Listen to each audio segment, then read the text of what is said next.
Yeah, very warm welcome to our age diversity in the global South business world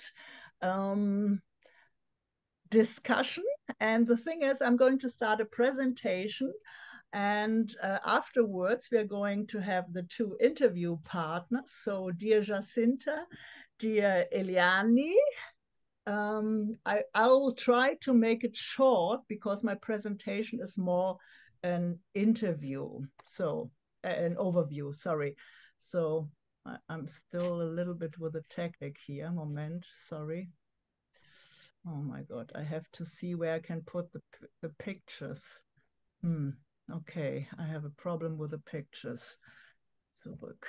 So, also, yes, so my presentation is about the three countries and various numbers comparing the situation of age and age diversity.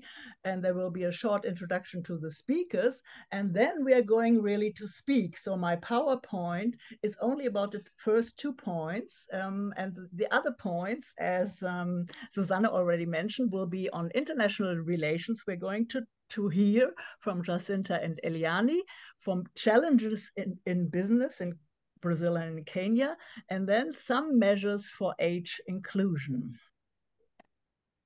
So Susanne already introduced myself.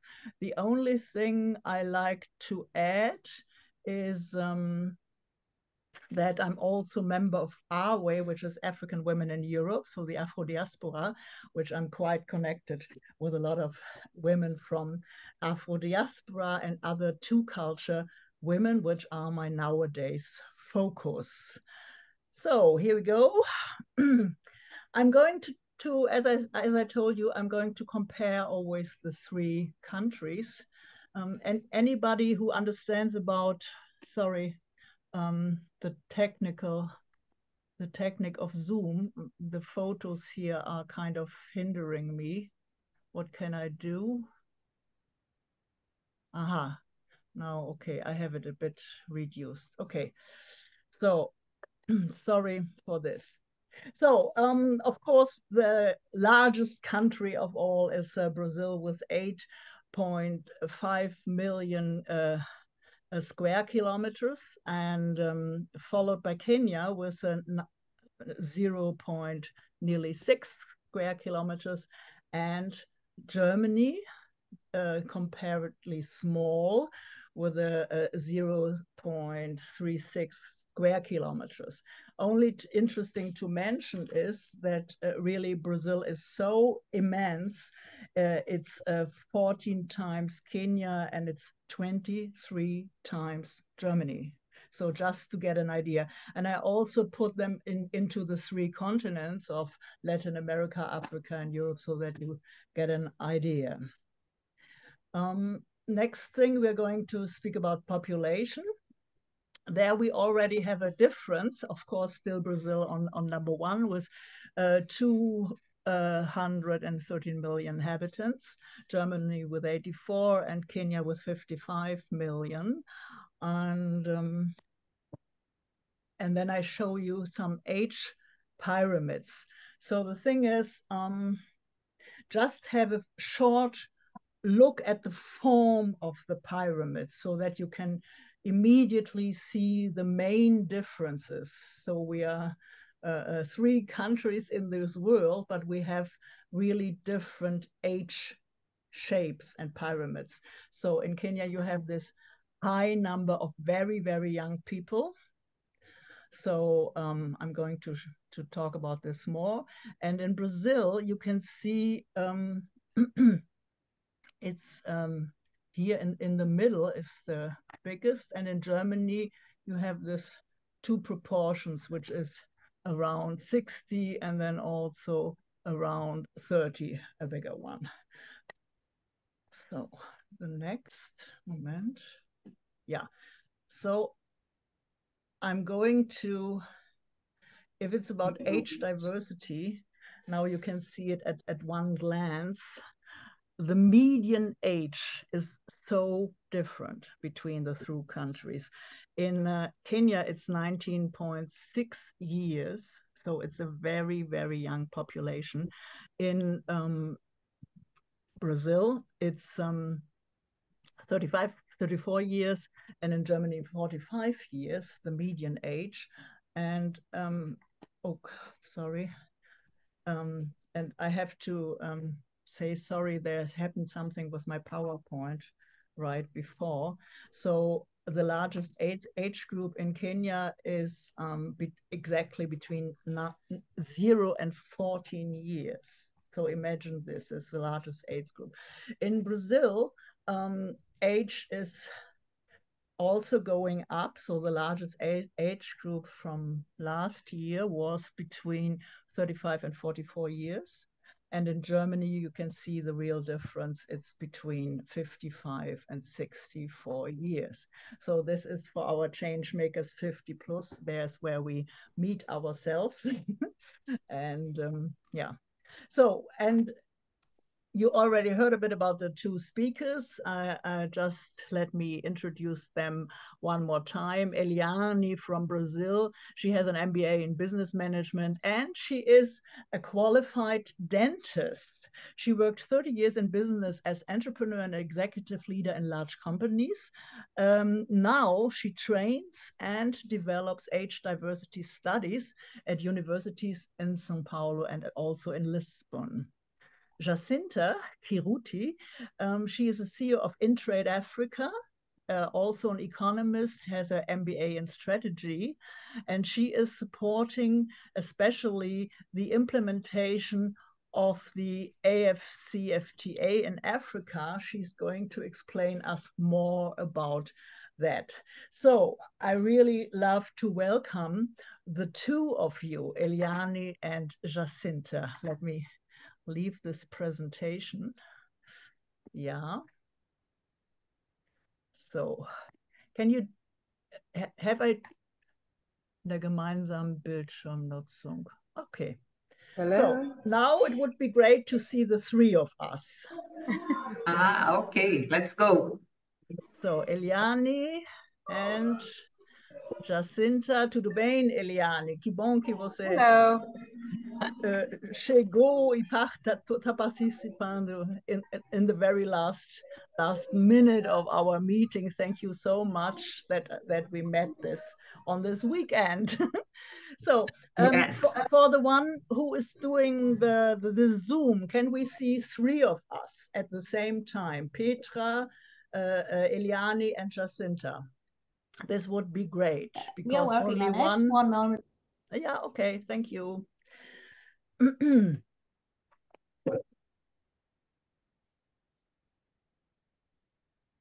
Yeah, so there we can, it's a little bit better, we can see. So Petra Hello. and Jacinta. Yes, Yeah.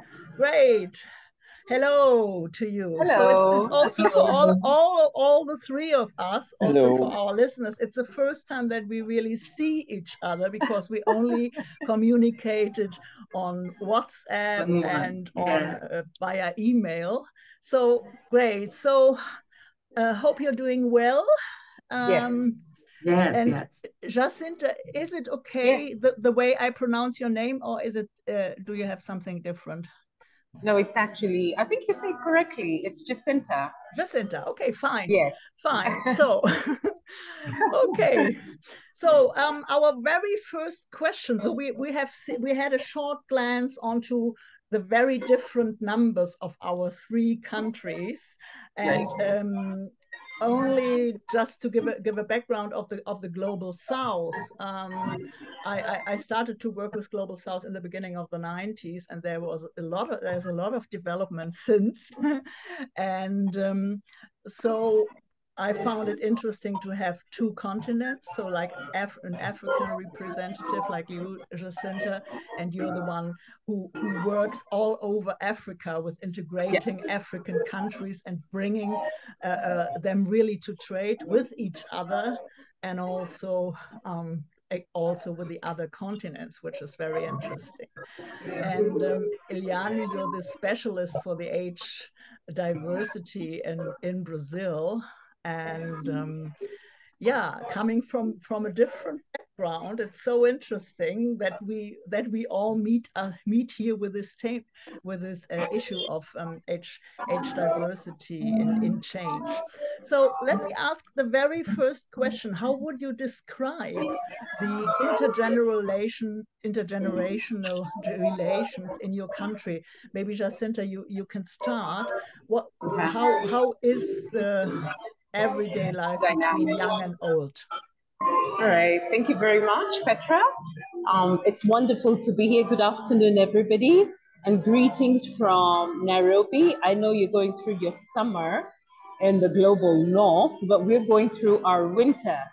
Oh. So it's been pretty cold here. It's not the average cold that you experience, but for us, it's pretty chilly. So, but I'm very happy to be here. And thank you for setting this up to all the organizers. I hope you can hear me. So I like your question, and I love the statistics that you have set out, because it's indicative of the planet, what the world looks like at the moment. So you can tell from your graphs that Kenya has a very young population. The average age is actually cross-cutting across the continent. We have a very young, youthful population, and the majority of them are actually below the age of 19.5. So grappling with that number is not, it makes understanding the dynamics a little bit difficult, because essentially we're talking about minors, but the majority are actually minors, you know? So what we're talking about is that they're high consumers. They're young, they're growing, they're high consumers. They're going through education. So most of them are still living at home with their parents. Others are transitioning into college. Clearly, the job market, I don't think, was expecting such a big balloon in terms of a youthful population. So what does the dynamic look like? It's what is yes.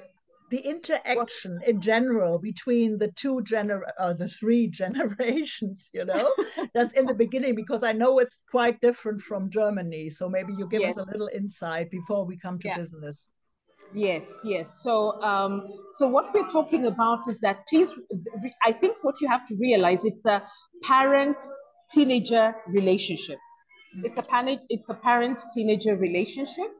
So my generation is parenting this generation. So as I mentioned, children are still at home and they're still under the care of their parents. So that's essentially what you're looking at in Kenya at the moment, and actually in all of Africa, in most of Africa. That's the sort of relationship that you have. So it's parents and their children.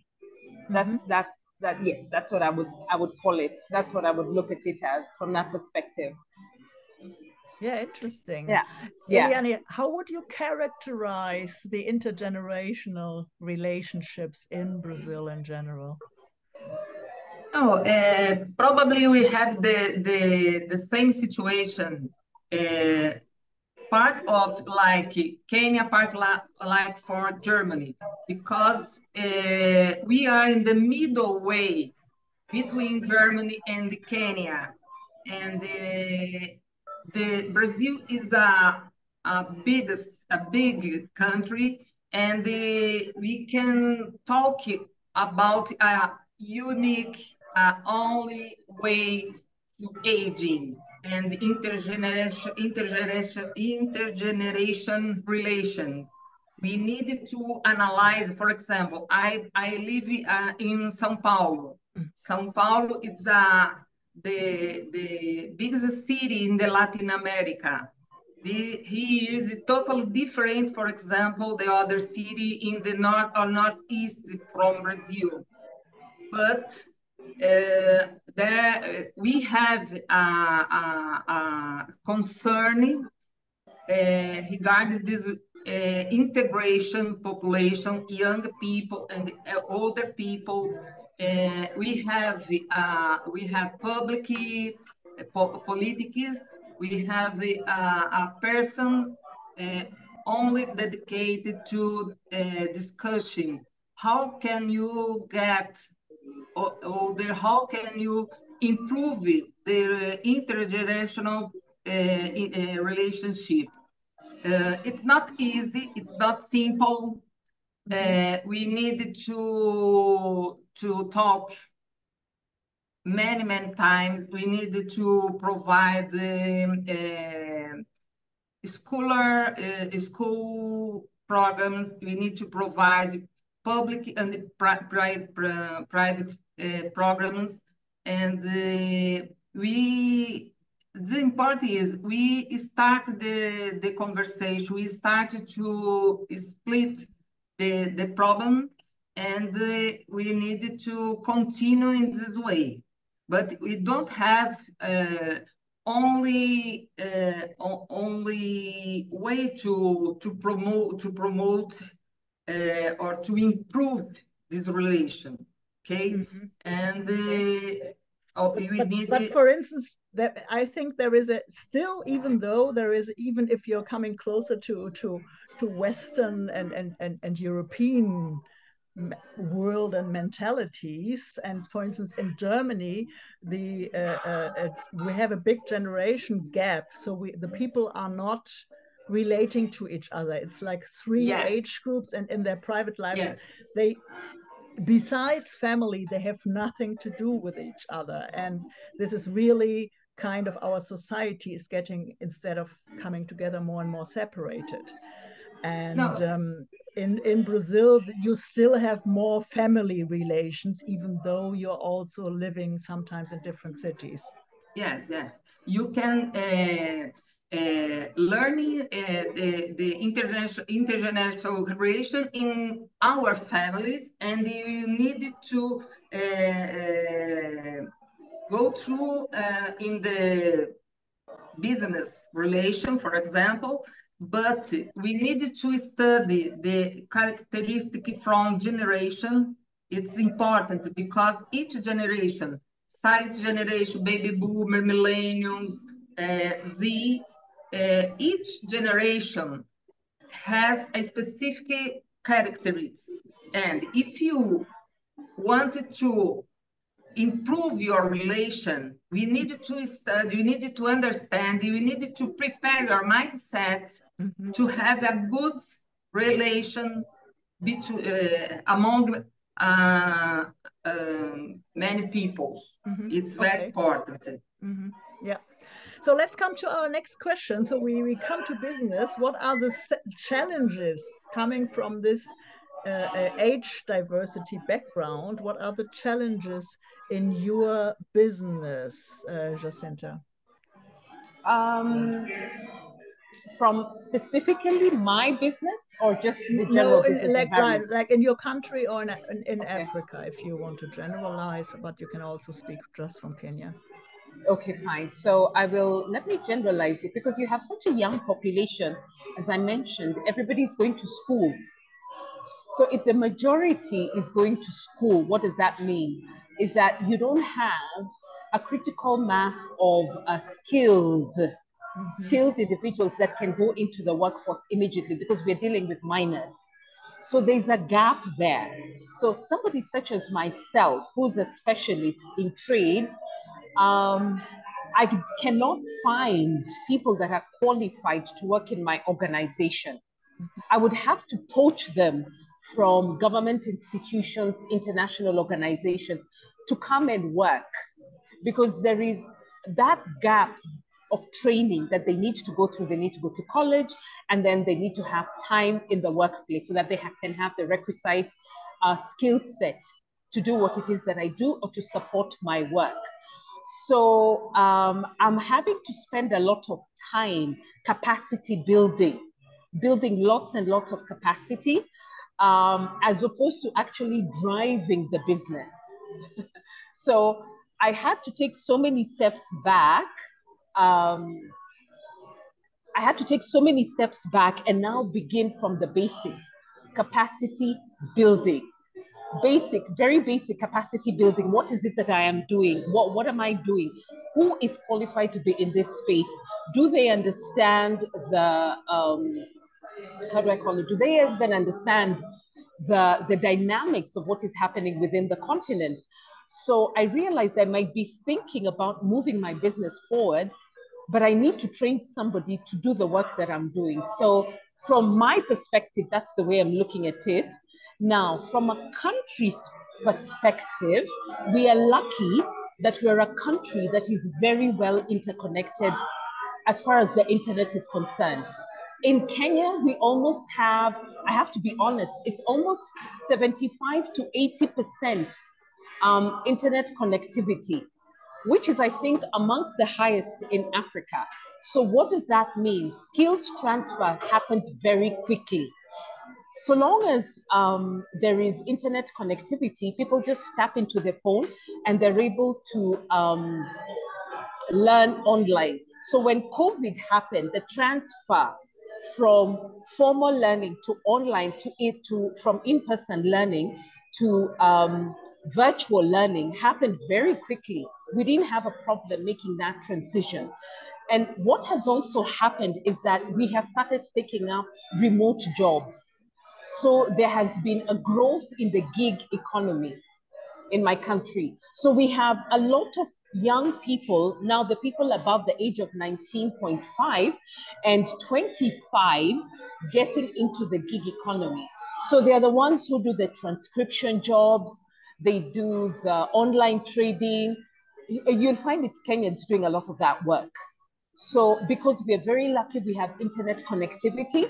So we've been able to bridge that gap. And also, we have a very well laid out financial services sector. So our financial services sector because of, I think most of you have heard of the digital money transfer system. In Kenya, it is very well connected. So all of us get paid for whatever work we do online. We also have a very vibrant banking sector, which is very digitally connected. We are talking about, again, about over 70% of the population has bank accounts, wow, which is very impressive. Yeah. Let me not say 70, maybe let's say over 60%. Let me just say over 60% at least is connected to some sort of bank account. They have access to the financial market. But I know for sure at least 75% in as far as the internet connectivity is concerned, and mobile telephony, they're there. So it's a very easy population to work with. It's young, it's agile, it's connected, it's educated. But for specialized areas, we're talking about doctors, engineers, in the manufacturing sector, you know, the skills that require a bit more time, then we are constrained in that area. And that's where I see the gap. Mm-hmm. Thank you. Wow, thank you so much, Jacinta. All right, okay. Very interesting. Yeah, sure. Yeah. And only for our German audience, a lot of your people do everything, payment and everything, with a mobile. Yeah? Yes, with a mobile in Kenya. What we are not doing here in Germany. Yeah, we're a cashless economy. We're a cashless economy. We're changing. Amazing. We are changing into your direction. But yeah. Okay. Thank you so much. Let's listen to the Brazilian challenges in the business world, coming to looking from generation. Eliane. Could you repeat? Okay, could you repeat it, because I so now we come to the challenges in Brazilian business world concerning age diversity. What do you see? Oh, yeah. Different from Kenya, Brazil is not a young country. Okay, we are transforming to older country, and Brazil is so big.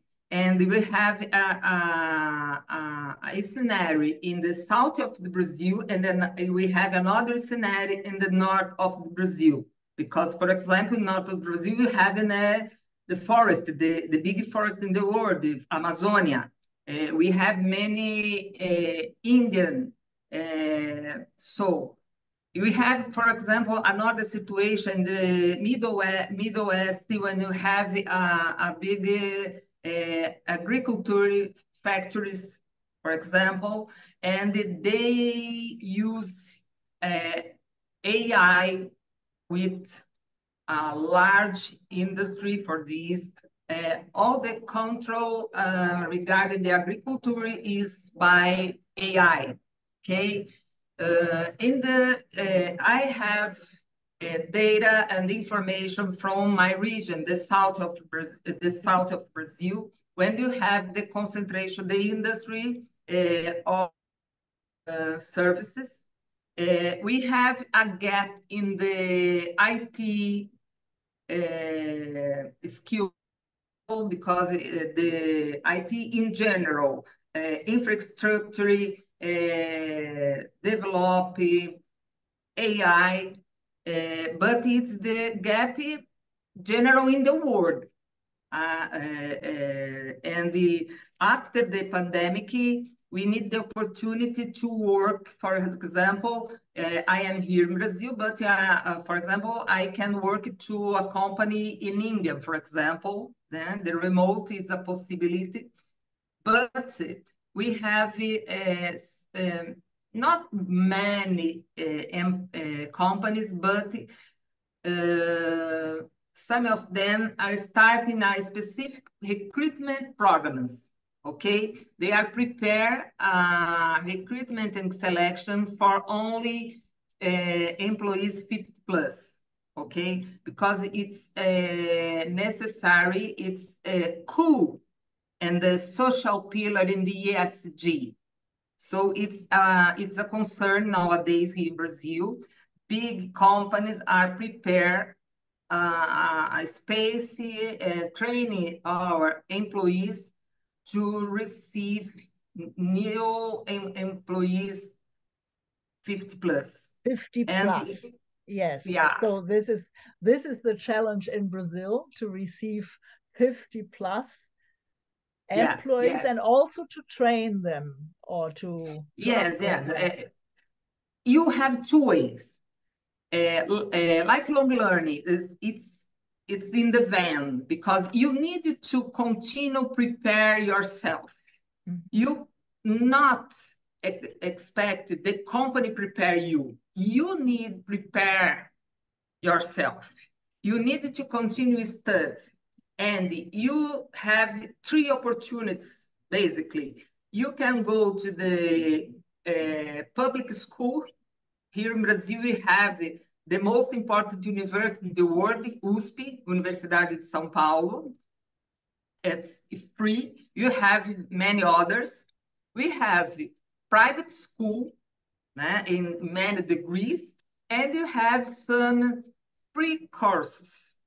It depends. For example, nowadays in Brazil, we have many root programs for Black people, for example. Because in Brazil, most middle of population, most half of the population is Black people. So we have a root demand to prepare these people, not specific 50 plus. For another example, regarding gender, we have many programs to prepare women for occupations. An example, we have a company in Brazil, Comgás. This company is responsible to distribute the gas to the houses, okay? And 2 years ago, this company prepared a specific program to women 50 plus. Uh-huh.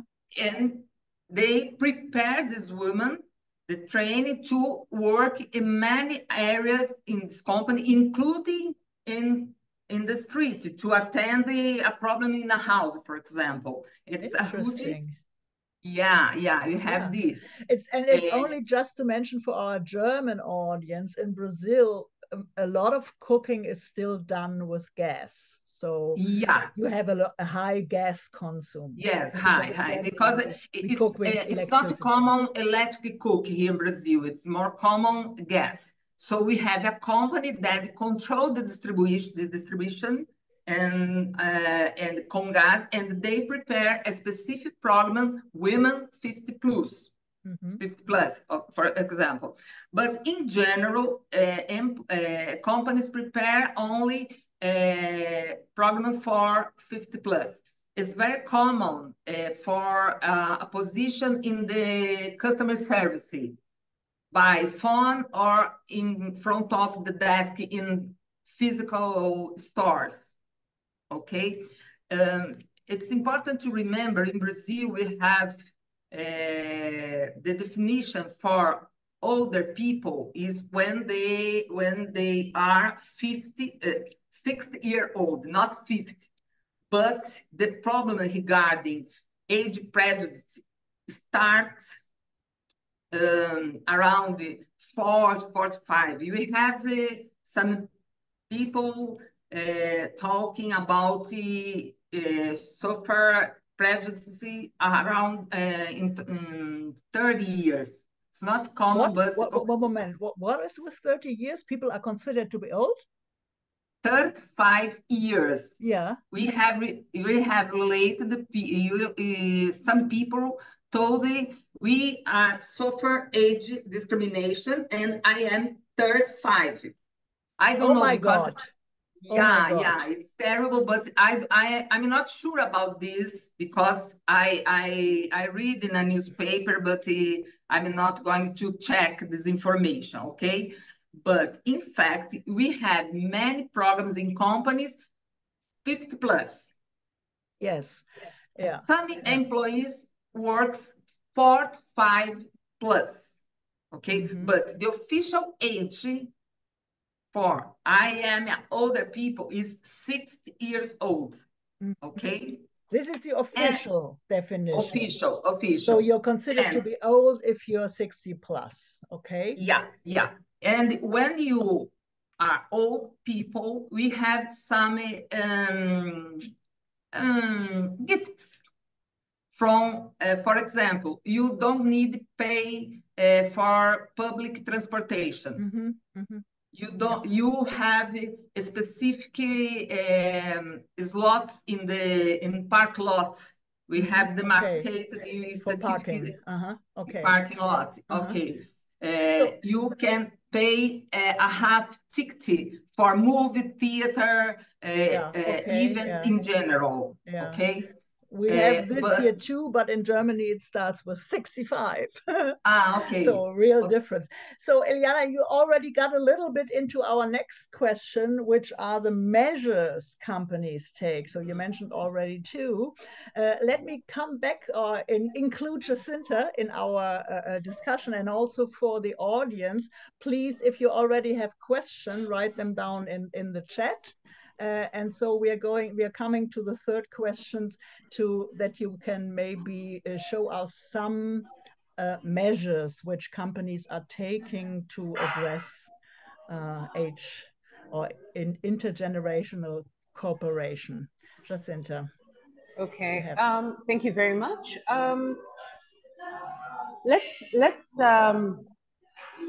Let me put this into perspective. As I mentioned, our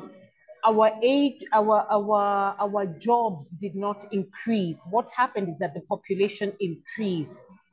Okay, so my generation, you know, above 35, we were very lucky. We got the jobs. There were jobs for us. 35, 40, there were jobs for us. But our children, as we were bringing up our children, we did not expand the base for the jobs.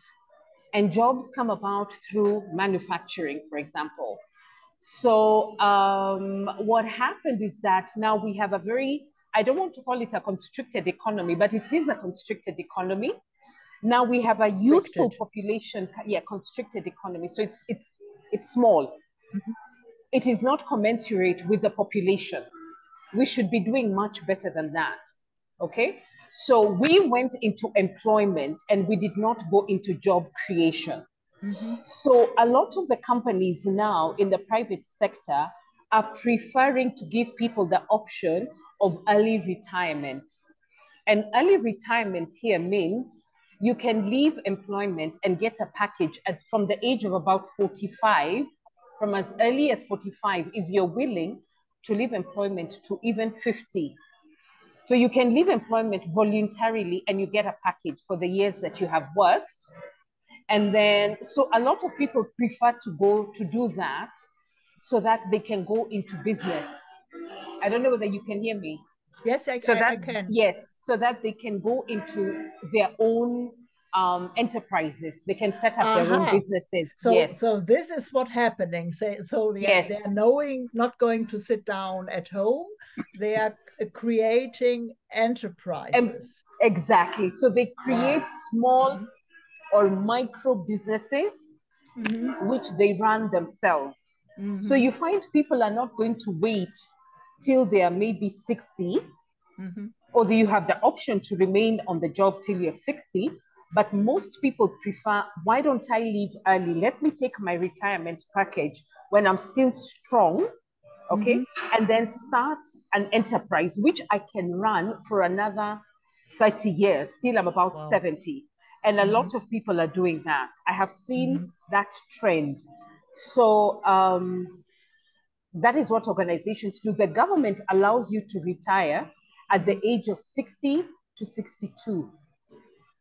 Okay, so you can take retirement, from the age of 60 to 62, and they give you a package, and you're eligible for your pension. And you're eligible for your pension. You can start taking your pension from as early as 50 years old.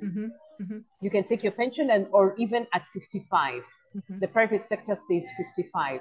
So what I know is that you can leave employment from 45 all the way to 60. You have the flexibility to get a package and then start your own business. And I've seen that is the trend, because people want to take, sorry? No, okay, let me ask about a trend I'm observing from here, from far behind, but being connected to a lot of Africans. It's also that the younger ones, let's say the 25, 30, they also go into business. That's true. Yes. They start their own business. Yes. When they realize after college they cannot get jobs, actually most of them start their businesses when they're in college. So you find somebody has some sort of trade that they're doing when they're still in college. When they finish college, they expand their business. So they don't go into employment. Because as I said, our generation did not expand the job market. So most of them go now directly into doing their own businesses. A lot of them. And that's so interesting. Again, looking from a German perspective, because we still have only few people doing this step into own business. And I think it's so different in Africa. And I think there is also the world economy will change in the future due to that, because there are so many business. And of course, small business are orientating themselves on the needs, which is also very interesting. Yes. It's important that you should say that, but Kenya is very vibrant with the micro and the small businesses. So the challenge or the opportunities that I see is the ability to scale from now a small business from a micro business to a small business to a medium business. So there's an opportunity there. And then from a medium business now to a large business. That's where the opportunity lies. Yeah. There's an opportunity there to help small businesses scale so that they start taking advantage of a bigger market, because the market is there. They just don't know how to go higher. Yes. Very interesting. Just a short remark. We have 5 minutes left, Petra. So you watch the time. Thank you. Passing it over to Eliane. Thank you so much, Eliane. So we heard about this small business trend in Kenya and Africa in general. So what are the reactions or the measures Brazilians and their companies are taking? We have in Brazil some aspects very similar from Kenya, because we have many big companies in Brazil, and they demand many employees, and you need to be qualified for this, okay? Of course, if you don't stop to studying during your life, you, of course, you are being better prepared for this position, okay? But the company, many companies still resist for this idea. Probably they prefer to hire young people, but the young people, it's a small group, okay? And the young people prefer to have their own business. Here in Brazil, you can have your company from yourself, a company from one people, especially in customers, in service providers in general. For example, I study IT, and I don't want to work in a specific company. I am my company, and I am going to service provider for many companies, including companies abroad, for example. It's very common in Brazil. And we have this is also interesting. Sorry for interrupting for our German listeners, and I know that there are also some from larger companies. So you can find Brazilian young qualified people who would also work remote for a German company. Yeah, or maybe later even come to Germany. Yeah. Okay. Yeah, it's very common. So only one thing, because our time is really running.